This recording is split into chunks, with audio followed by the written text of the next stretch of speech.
Yeah, thanks for the introduction, Sylvia. Yeah, as you heard, we'll have a deeper look into portable logging operations apps and focusing on Ham2K PoLo, portable logger, and yeah, my call sign Oscar Echo 5 Juliet Foxtrot Echo. A little bit about myself. 47 at the moment, and started basically my journey or my amateur radio because of SOTA. Got, so to say, infected by that. Always been into outdoor, into hiking, into trekking, and yeah, so far 3 times mountain goat and several videos on YouTube documenting my activities if you want to have a look. We are also recording the session as good as possible on the, and we'll try to place it then on YouTube so can have a look in the future. Also to recap what is being shown here, and you see on the picture already the phone here on the table. Nice setup here in winter if you have the chance to have something to put the phone on to do the logging. Yeah, I will mainly give you the activator's perspective because this is what I mainly do. Living in the city, it's a bit challenging to do chasing. And yeah, as I mentioned, we will try to put this also up on YouTube for the future, and the link will be then on the SOTA reflector to catch up on that. Yeah, and before we start, and Sylvia kind of introduced this in this hesitation to start or to try it, so I would like to see your participation and ask you who is a SOTA activator and who is a chaser. I guess most of the people, but I'm also looking maybe if someone from the POTA activators are interested in that type of talk. So hands up, who is activating or chasing on a regular basis? Yeah, okay. Kind of expected, thank you. So we have addressed the right audience, that's good. And I would also like to know who is already using a phone or a tablet or maybe even a laptop to document the activations. Okay, about maybe a third to a half. Okay, very good. So you will probably learn the one or other new thing, maybe get a new idea on what you can do, and I will try to introduce you to the longer existing versions and maybe a bit of an underdog programmed by a radio amateur from Switzerland, and then mainly focusing on Ham2K. And let's go to it. And of course, I will, based on my experience, I will try to share a few operational tips how you can make it easier, make it more efficient working with the phone or with the tablet.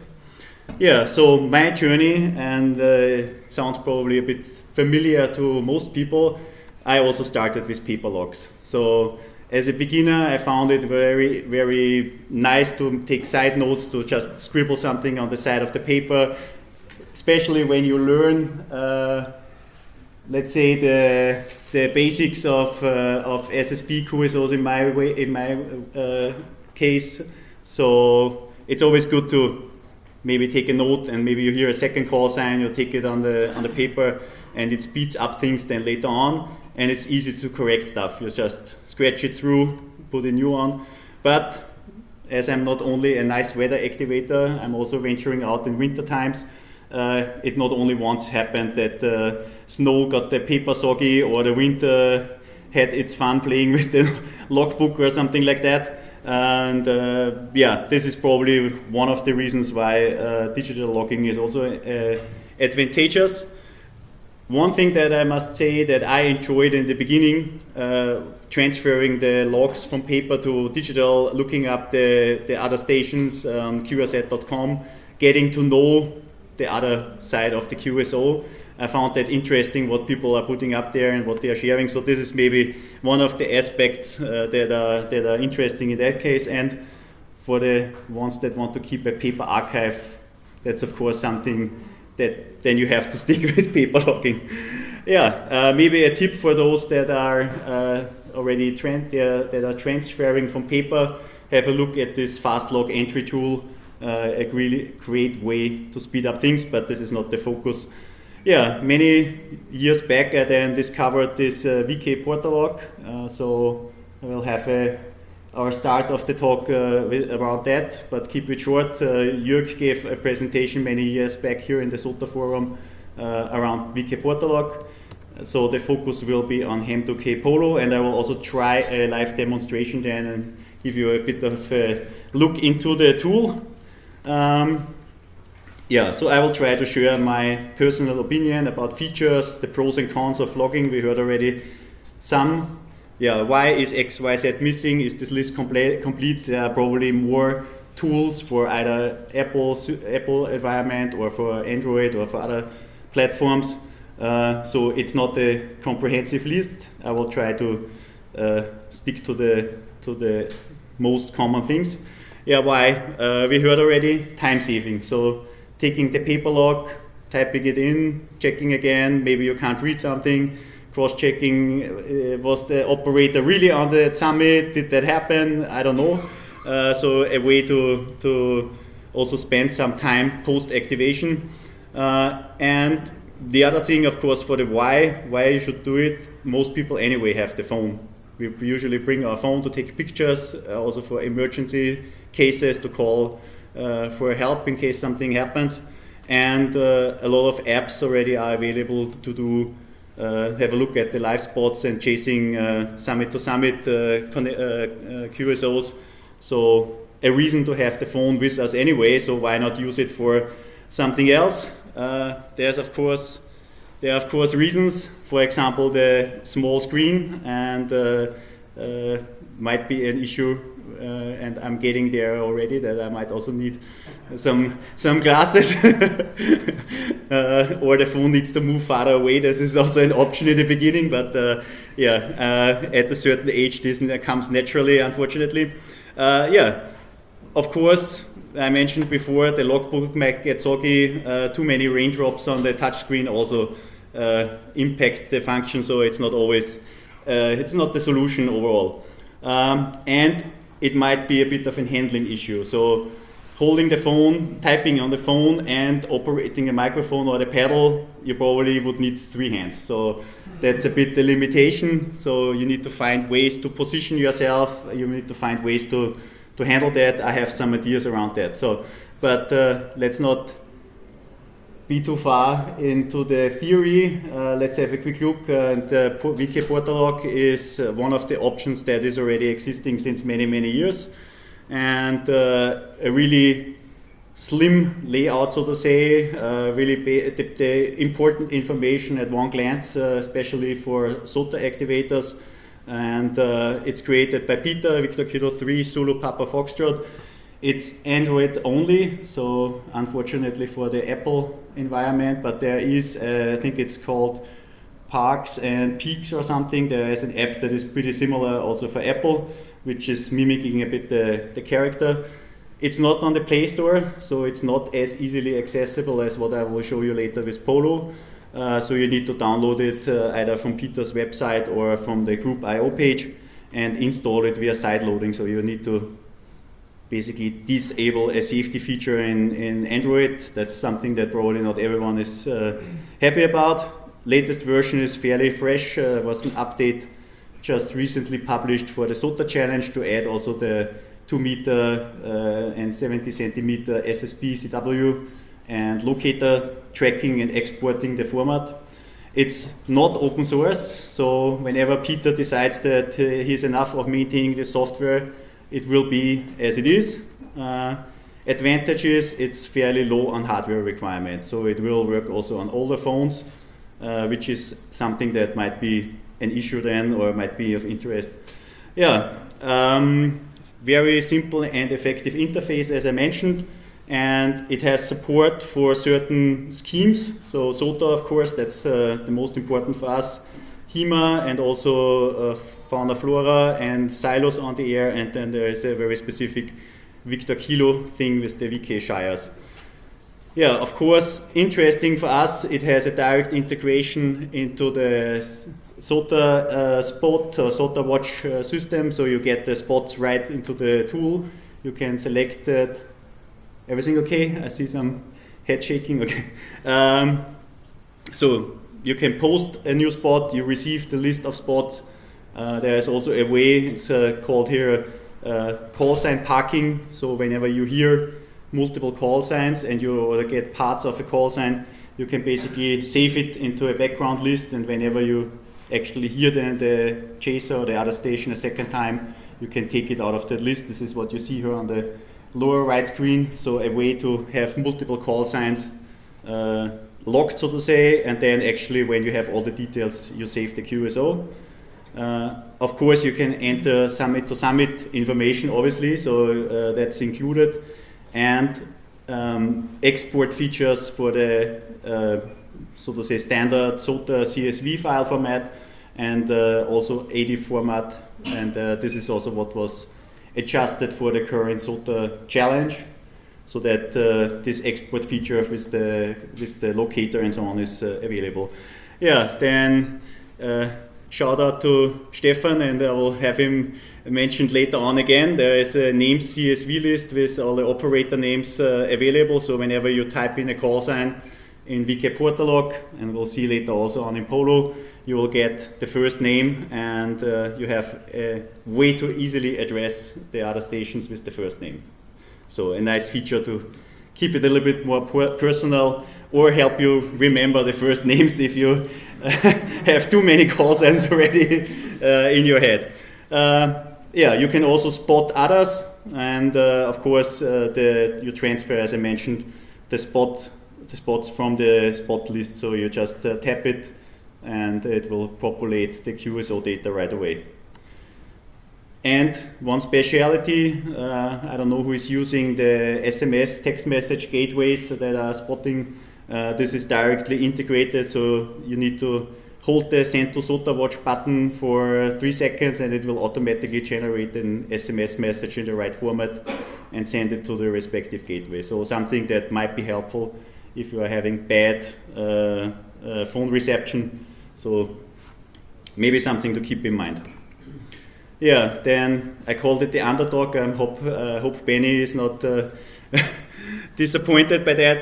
But yeah, one of the recent, I think it's the latest version, is around 2 years old. An open source, fully open source logging software, also only available for Android and side loading. Advantage is it's fully open source. You can take the code, you can modify it, you can improve it, you can contribute to that project if you are into programming. Also a really basic interface, only the important information is visible. Unfortunately it's a bit cut off here, but you will get it then in the full summary later on. It has basically only support for SOTA. There are no other schemes, no other systems included, so that might be something. If you are also active, like we will hear later on with Fauna Flora, you will not have much fun with this tool. So I will skip over that fairly quickly, but just to have it here, it is an option that is available. A lot of features are similar to tSolaLog, but just to have it here. And let's now jump to the main candidate, so to say, the main topic of this talk. Ham2K PoLo, software mainly, as the name suggests, for portable logging. It was created by Sebastian, so Kilo India 2 Delta, and many other contributors that are working on that project. It's also an open source tool, and you see already on the lower side how it looks like, but we'll have a direct look then with a live demonstration. The interesting and good thing is it is available for Android and for the Apple ecosystem, so to say, so you can run it also on an Apple and an iPad, or you can run it also on Android tablets and phones, and it is available directly in the App Store, so you don't need to do any tricks or deactivating any features, so it's really good accessible from that point of view. And just to mention that, it's also open source, so for the ones that are more into code, into programming, you can have a look in the code, see how things are done, you can make suggestions how to improve things, and there is also a way to contribute or to request features if you say there's something wrong or there's something not working as I think it should work.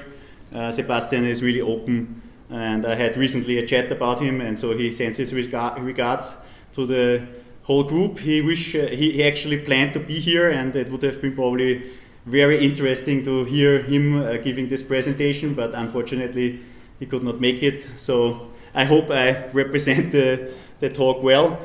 Yeah, the link to the GitHub, so the code repository is there, probably not for the normal user interesting.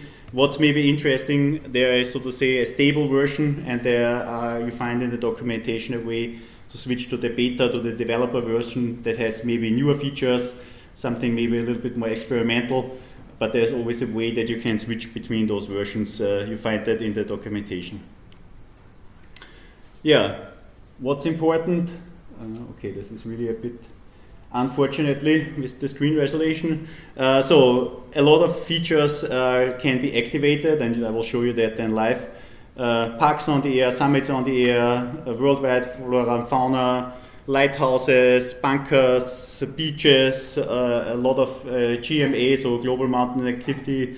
A lot of features can be activated, and the big advantage is you can activate them multiple at the same time.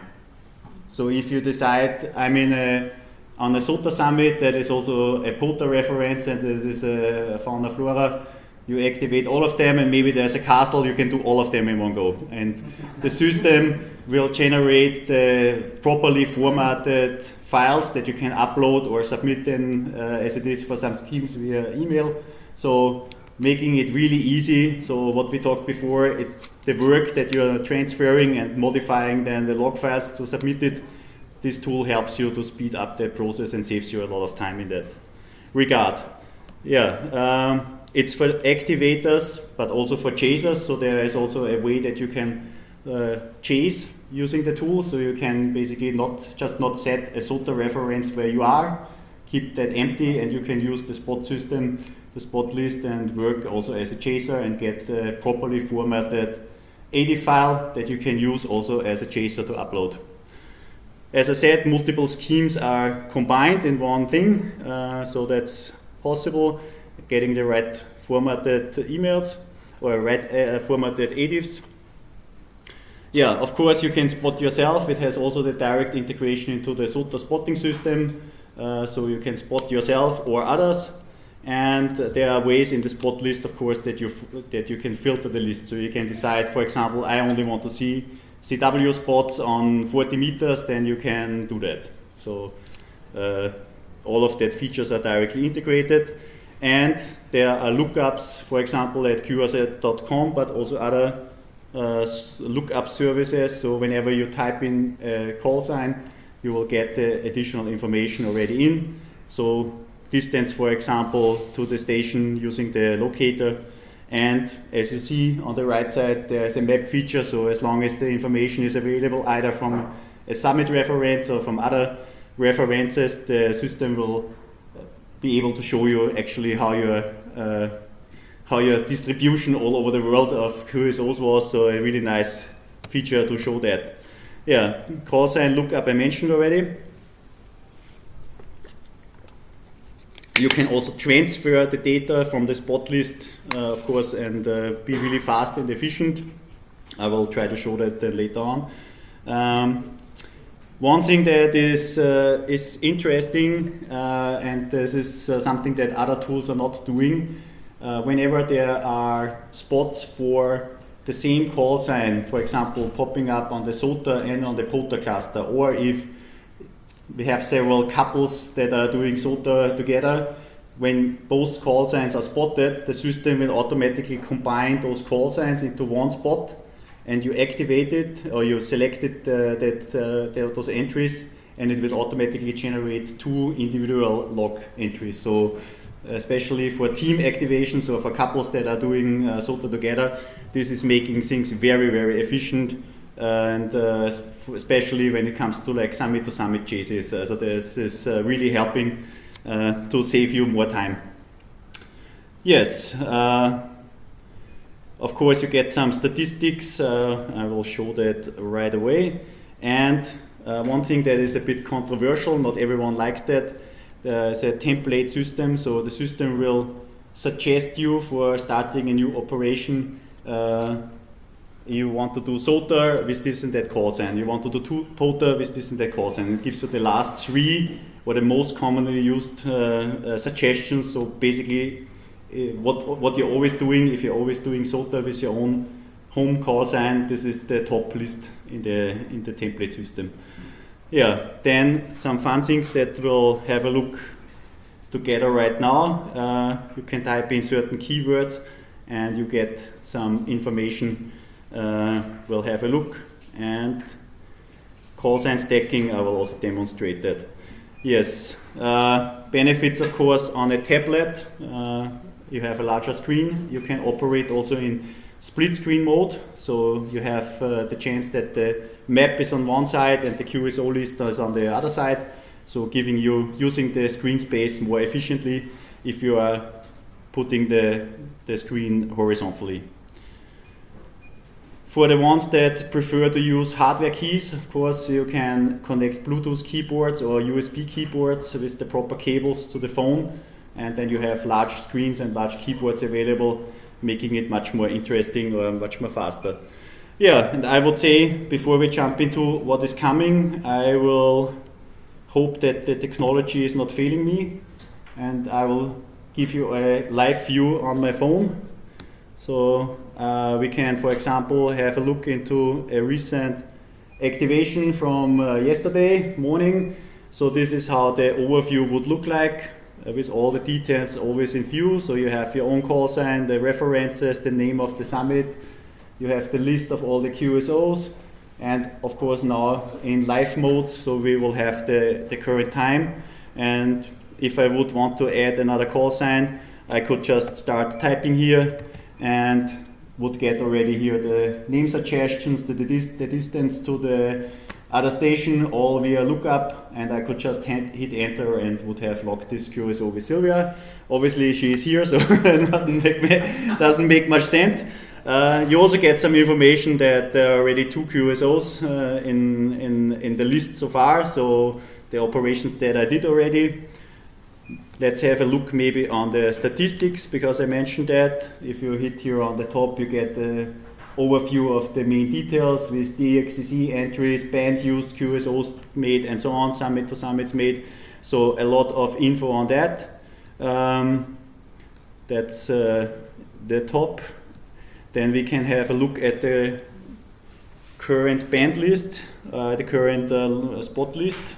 So this is the overview, and you would be able to select here, for example, that it automatically goes with the current selected mode, or you can filter it by certain features, deactivate, for example, where the sources are coming from. In that case, I have only picked SOTA Watch. So a lot of options. You can even, if you say I want to specifically chase one continent, you can select or deselect whole continents. So a lot of features, a lot of options that you can use. For example, if you are chasing a specific country or a specific goal that you have. Yeah, then the overview map, and if you hope you can see that, if you click on one of the buttons, one of the icons, you will get more details also on the distance, on the call sign, and report, and so on. And this is of course jumped in now right into how it would look like when you used it, but I would say we just start a new operation, and on top you see what I mentioned before. Those are the most used or the most common systems or the recent used setups. So there's a template for me for Delta Lima and SOTA, then my home call with SOTA, and then there is still Oscar Echo 20 SOTA in there from the celebration call sign that we had, and this will allow me basically to just hit that button. The system will look up the GPS coordinates, figure out where the nearest summit is, will automatically fill all that data, and I'm basically ready within seconds. So if I don't need to go through all the individual station features and say, now my call sign is this and that, but I can also do that. So let's make it Oscar Echo 5 Juliet Fox Echo Friedrichshafen, just for demonstration purposes. And as mentioned, you can add here then the different features. So this is what I have selected, and of course we will add SOTA. I'm not sure if the GPS lockup will work now, but let's say we take the Gernberg, because that's the nearest by one. Hello. And just log that in, and with that we are ready to make our first QSOs. There are different ways to set the most important stuff, and of course we want to change bands, we want to change modes, we want to put in summit to summit information, and there, for example, here would be the option that you pick the band or enter the frequency and change the mode, but there are way faster modes. There's a way faster mode. You can just use the call sign entry field. Sorry for the jump here. So you can put in FM, you can say I'm on 145 500, and it will automatically, according to the band plan, change also the mode. A lot of things to speed up your operation processes. Same goes for the spotting system. Here you have the spot button, and you can say, oh, I'm spotting myself with the command QRV. But you can do the same here by hitting the call sign field and just type spot. And it will give you the hint you want to self-spot, and it will automatically trigger a spot with the standard setting, or you can hit the space bar and put in something and it will say self-spot with the text test. So a really fast way, you don't need the cursor, you don't need to move around, you just keep the focus on the call sign field and you do a lot of things just like that. Yeah, I will not do that because we are not there on Gernberg, but probably someone else is at the moment. Another nice thing, if you type in weather here, it will fetch automatically the actual weather report based on your GPS locations. And you can even put it into the log. Of course, it will not export as an ADIF, but you will have it in, and you have a chance to basically document for the future how the weather was while you were on the summit. And probably what's more interesting for some, you can do the same with the keyword solar, and it will add the current solar index, solar flare index, and A and K value, and you have a way to, in the future, look up actually why did 10 meter work so well or why did it not work well. So a nice way to document things also for the future. Is that absolutely necessary? No, but I think it's a really fun thing, and you can do the same with node and the keyword node, and you can basically make an entry and say I got chased by a bear from the summit. So whatever you want to document here, put it in, antenna pole fell down, that's why signal reports are bad. So a way to document something without having an Excel logbook, without opening another app or whatever. A really neat feature, I think, that helps you speed up things and keep everything in focus. Yeah, what I mentioned before already, and we have here, fortunately, the example that Tom and Tabea are here on the summit. So as you see, I picked them from the spot list, and both call signs are separated down in the call sign field with a comma. And at the moment where I hit enter, it would put in two entries, and if I worked both of them, both entries are there. You don't need to individually type in the call signs. Or the other thing that is working, if a call sign is on the list and you are on the same mode and in the same band, it will automatically get the summit information and fill the summit field for you. So saving again a little bit of time, hopefully avoiding errors if you get that information right away transferred to the right spot. Yes. Then, of course, making the QSOs is one thing. Another thing, of course, to show. Let's say Carl is here, and one important thing, and this is a bit different between the Android phone and the Apple phone. On an Android phone, you usually have the dot here as a standard button. On Apple phones, you can add a special number bar that has the slash on top, so they have the numbers also always available, not only the text characters. but if you hit the button, it will convert into a slash. Again, speeding things up. You don't need to go into the second level of the keyboard and jump back. So saving again time, and of course slash portable. And again, to save stuff, in that case, let's say it's not 5.5 but 4.4, and I'm getting just a 5, which would be 5 and 5. Hit enter and it will automatically fill up, so to say, to the default report. So saving again time, estimating or guesstimating what the operator actually wants to do or wants to log, making it really easy to handle. So then, sorry for putting all the participants in here. Of course, sometimes there is more information, and obviously this is hidden under the more button. So if someone gives you more specific information that you want to put in as a comment, or you have the name maybe not automatically discovered, then you can put that in, and for the future, this information will be available. In that case, it found Alexander, but I'm deciding I will log you as Alex. I hope that's fine. And so for the future, the app will give me that name as the default. So where are those names coming from? As I said, from previous contacts, from QRZ.com lookup. There is a list also available from provided by Stefan that you can use to populate this information. And all of that, of course, needs to be configured. So let's jump out and have a quick look into the options.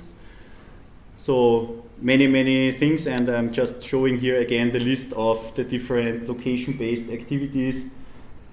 This system is growing over time. In the meanwhile, also something for the contesters. So in the recent update, this is the beta version. It's finally implemented that you can also do VHF and UHF contesting according to the typical setup, number exchange and locator exchange.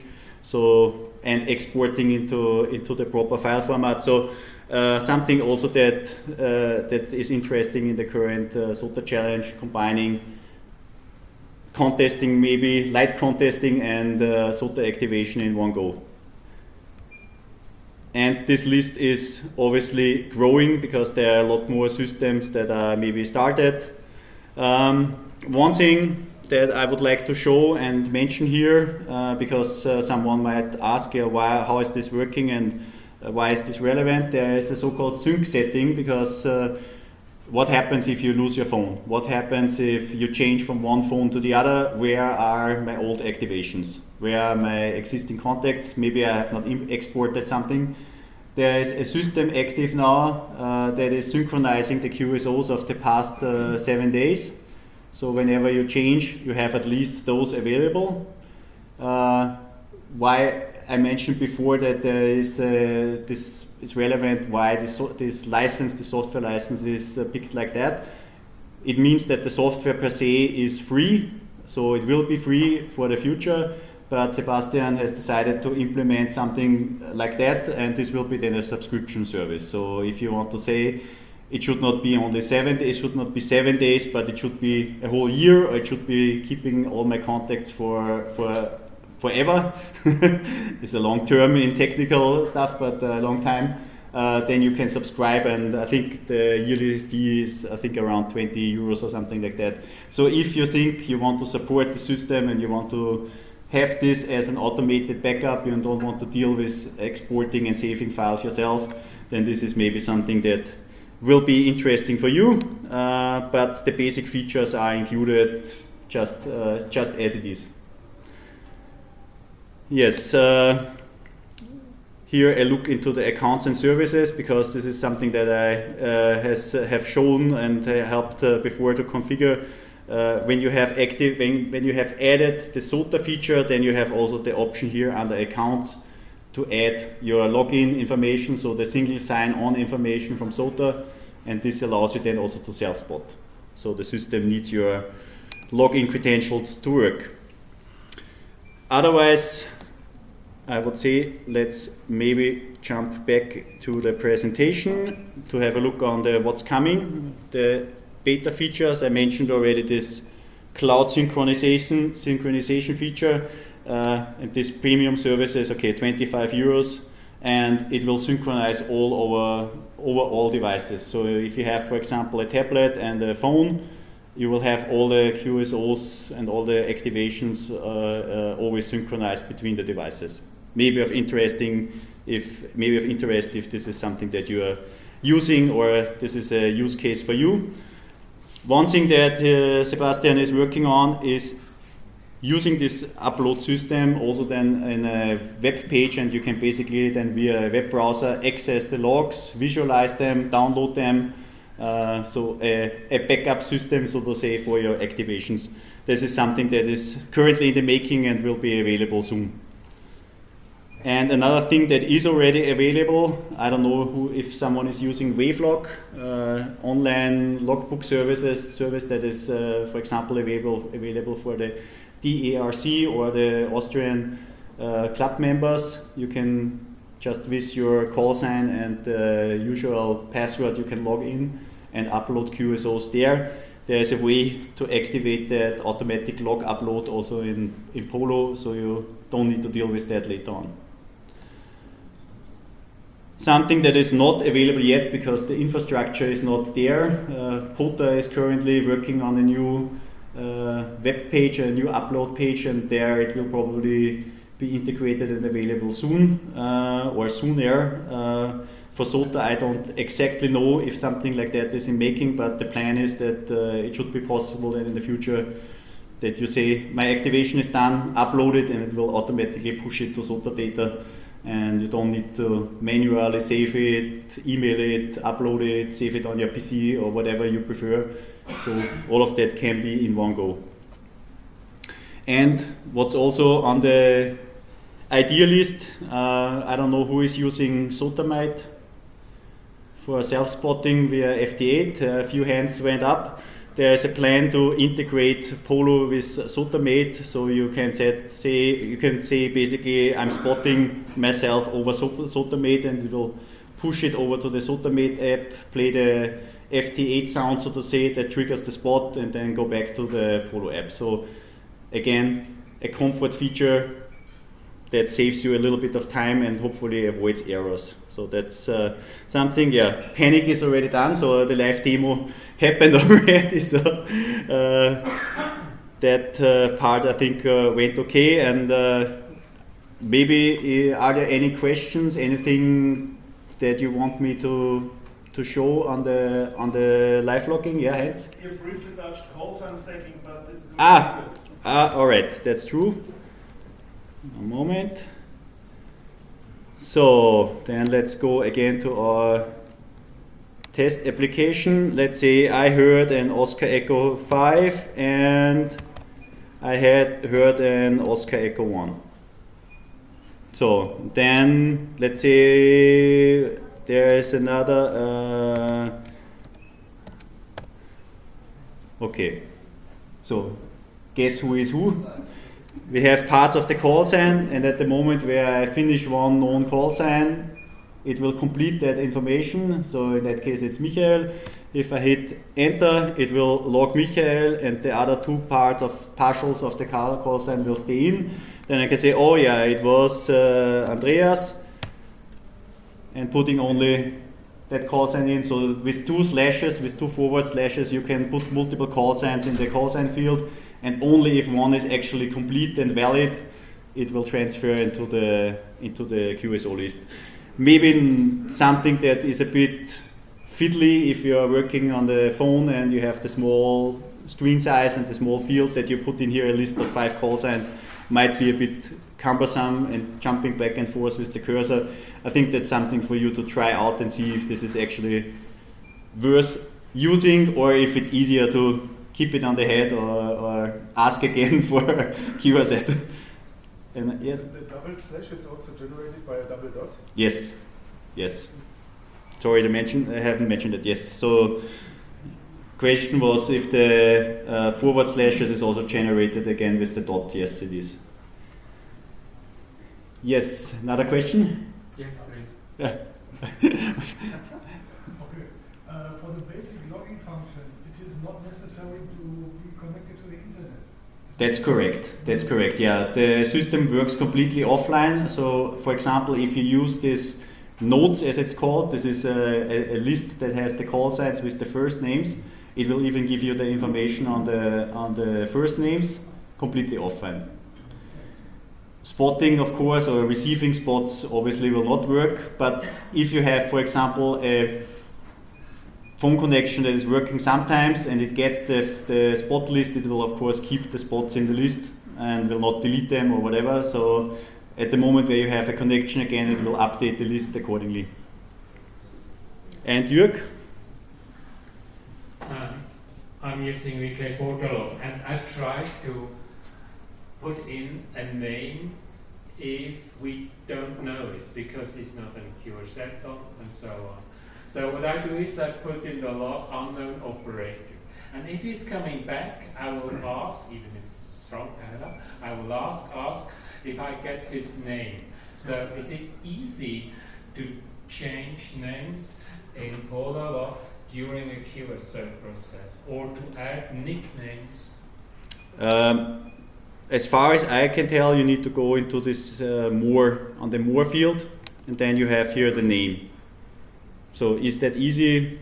It's not directly, so to say, on the front page, the name. This is a design decision so far that he wants to keep it, so to say, to the main parts and only show the name and not having as an editable field. But if I would type in here unknown, it will show me next time also unknown, and I can ask. Yes, but to change the screen and you're running 30 VPN in CW, that's an issue. Okay, any other questions? Maybe something. I saw, Joe, that you have a new version of PoLo. I was searching for it, but I didn't get it. So it's they added some VHF stuff. I contacted Peter because I wanted to give an as up-to-date talk about what is up, and I heard that he actually released something, and he pointed me to his own website, and if you take his website /download, you will get to download right from his webpage with the APK file for installing. Not sure if it is on the group IO page. If you check, then he didn't upload it there. I haven't double checked if he has it on both locations, but yeah, you find it on his webpage /download. Thanks. In the URL. You're welcome. Any other? There's one thing, your list is different from my QSO list in one way. There are stars in it. Where are they from? The stars are actually from the list that Stefan provides. Okay. So when it's not looking up the information from QRZ, but using it from this nodes list, then it will get the star. Oh, I see. Okay. And if you are, for example, a supporter that has donated money for the project, then you will get the coffee cup because you paid him a coffee to be more active in programming, and there are different other icons. So, for example, if you're a fauna flora manager, you will get a little flower, and so there are different little icons to symbolize who is the other station.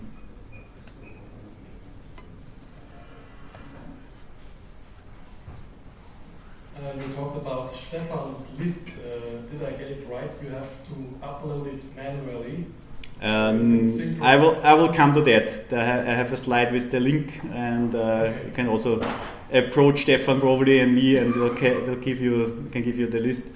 You basically need to, in the configuration, it's called nodes, and you needed to put in a new entry with the URL, and every time you start the tool, it will try to get the list, and you always have the latest version available. Again, if you're not online, if you're on a summit with no reception, it will just take the list from last time. So the system tries to work whenever possible, also without any phone connection, without any internet connection. Yeah, it is. It is. Yeah, I mean, as you heard, Sebastian is from the US, and there are a lot of parks and areas, so he's not far from Canada. There are a lot of areas where you don't have phone reception at all. So that's a key feature to have. All right, then I'm not sure how we are looking time-wise. Jan, how long will your talk take? I can do it. Mine will not take that long time. Okay. Now I have a few more slides around tips and tricks for portable logging, and then I will pass the mic over to you. So one thing that is really helpful here on the demo screen, so to say, showing my phone and using the laptop, that's of course easy, but what I find in reality, and something that is actually really nice in winter time, because you can keep your gloves on, is using this stylus. So basically a pen with this conductive flexible tip, and that gives you more accuracy in hitting the right buttons on the screen.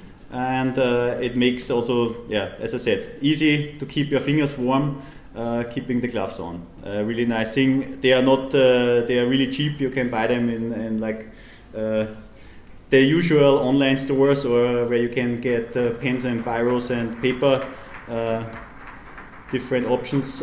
One thing, of course, that I prefer, or what I like, is having a phone that is also waterproof, or at least water resistant, so that gives you a little bit of peace of mind if you're out there, that if it falls in the snow or into a puddle, or if it rains, that you're not losing your data or the phone is damaged. So that's probably something that is helpful. If you bring a tablet, of course you can use your phone to create a hotspot. So this is possible on Android and Apple devices, and that gives you then also the live spots on a tablet that is not having internet connection included. Yeah, something that I have not tried myself, but I'm considering, and this is pointing at the issue of needing 3 hands that I mentioned before. So one idea that I have is basically to use something that you can stick the phone to the upper leg or something if you're sitting down, and you can basically have one hand for typing on the phone and one hand for keeping the microphone, or for the CW operators for the pedal. So a way to minimize this issue. So, and I think that's and for the ones with panic that the battery runs out, bring a small adapter. Most of us have a 12-volt battery anyway, or 13-point-something volt battery for activating.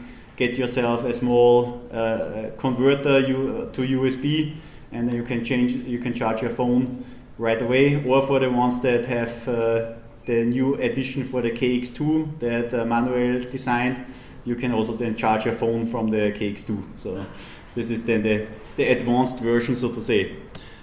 Yes, of course, and I call it Plan P, the paper plan. I'm always having in my kit a small piece of paper and a pencil. You can get a small pencil down at the SOTA stand, SOTA booth, with the SOTA logo. So just in case the phone fails or something else goes wrong, you always have a chance to take the important QSOs and get your activation valid. As mentioned, Bluetooth keyboard can be helpful if you are operating for a longer time, or if you enjoy the comfort of having a physical keyboard. And here is the link, and pointing here to HP9 SOTA's page, but I think that links on further than to Stefan's website or via QSL.net, I think. HP9 SOTA. Yeah, it's on HP9 SOTA, yes. Yeah. So on the HP9 SOTA webpage, under Stefan's subpage, you can find the information and how to integrate it into VK PortaLog, and how to integrate it into PoLo to get the name data in there. All right. Comments, questions? Of course, feel free to approach me later on. I will be here in the afternoon and tomorrow at the SOTA stand. You know where to find it. And the whole Ham2K community is really open. There is a discussion board, there is a Discord where you can ask questions and get really fast support. And Sebastian is really open for suggestions, so things that he thinks are a valuable addition to the tool, usually implemented really quickly. So if you have a good idea, come forward, and I'm pretty sure it will be in the software soon. Yeah, and that's it from my side.